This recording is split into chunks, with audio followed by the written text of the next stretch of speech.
Visakha పిచ్చాసుపత్రిగా Rushikonda palace ను మార్చాలని కొంతమంది డిమాండ్ చేస్తున్నారంటండి.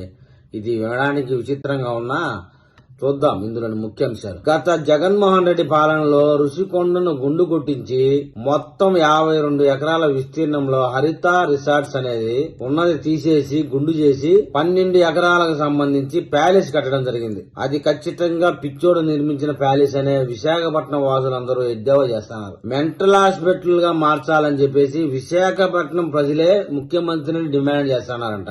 అది విషయం. ఎందుకు రిక్వెస్ట్ చేశారు ఏమిటి అనే విషయాలకు వెళ్తే విశాఖపట్నంలో మెంటల్ హాస్పిటల్ కి సంబంధించినటువంటి సరైన భవనాలు లేకపోవడం వల్ల అని చెప్తా ఉన్నారు. ఆ భవనాలు ఒక మెంటల్ లోడ్ నిర్మించారు కాబట్టి మెంటల్ హాస్పిటల్ గా ప్రసిద్ధి చెందుతాయని చెప్పేసి కూడా ఒక ఆశాభావం. అలా చేస్తేనే ఆ బిల్డింగ్ కి కరెక్ట్ గా నామకరణం ఉంటుందని విశాఖ ప్రజలు కోరుకుంటా ఉన్నారు. దాదాపుగా 550 కోట్ల రూపాయలతో నిర్మించినటువంటి 100% వర్క్ పూర్తయిన సందర్భంలో ఆ భవనాన్ని ఏం చేయాలో అర్థం కాక కొత్తగా వచ్చిన ప్రభుత్వం జుట్టు పీక్కుంటుంటే గత సంవత్సర కాలం నుంచి మేధావులతో కూడా సంప్రదింపులు జరుగుతుంది. ఆ యొక్క భవనాలు ఏమి చేస్తే ప్రజానుకూలంగా ఉంటుంది అని చెప్పేసి ఎక్కువ మంది ప్రజలు ఇందాక మనం అనుకున్నదే చెప్తున్నారు. విశాఖపట్నానికి పిచ్చాసుపత్రులు లేవు అని. ఆ భవనాలు నిర్మించడానికి కూడా డబ్బులు దండగా వీటిల్లోనే సెట్ చేస్తే మంచిదనే అభిప్రాయం మెజార్టీ భాగం వ్యక్తం చేస్తోంది.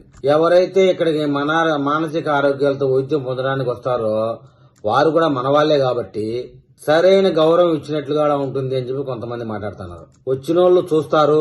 దాదాపు 550 కోట్ల రూపాయలతో ఒక మెంటల్ లోడ్ నిర్మించిన భవనాన్ని 118 టన్నుల కోడి మాంసం, 45 టన్నులకు మించి పొట్టేలు మాంసం, 320 కోట్లకు సంబంధించినటువంటి సమోసాలు, టీలు వగైరా వగైరా ఆ విధంగా రాసుకొని తాడేపల్లి ప్యాలెస్ యొక్క వాల్యూని పెంచారు.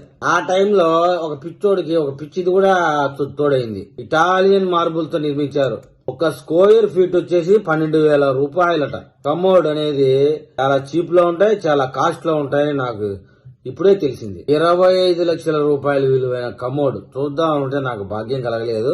కిటికీలోంచి చూస్తే సముద్రం కనబడుతూ ఉంటుందట. మనం గాని పచ్చల నూనె బండ మాదిరి ఉంటుంది. అలాగా మసాజ్ చేసే బండ, మార్బుల్ బండ వచ్చేసి గ్రీస్ దేశం నుంచి విమానాలు తెప్పించారో మరి స్టీమర్ లో తెప్పించారో తెలియదు గాని 28 లక్షల రూపాయల అక్షరాలు. ఇక వేలాడే ఫ్యాన్లు అయితేనేమి, లైట్లు అయితేనేమి, ప్రత్యేకమైన ఫ్యాన్లు.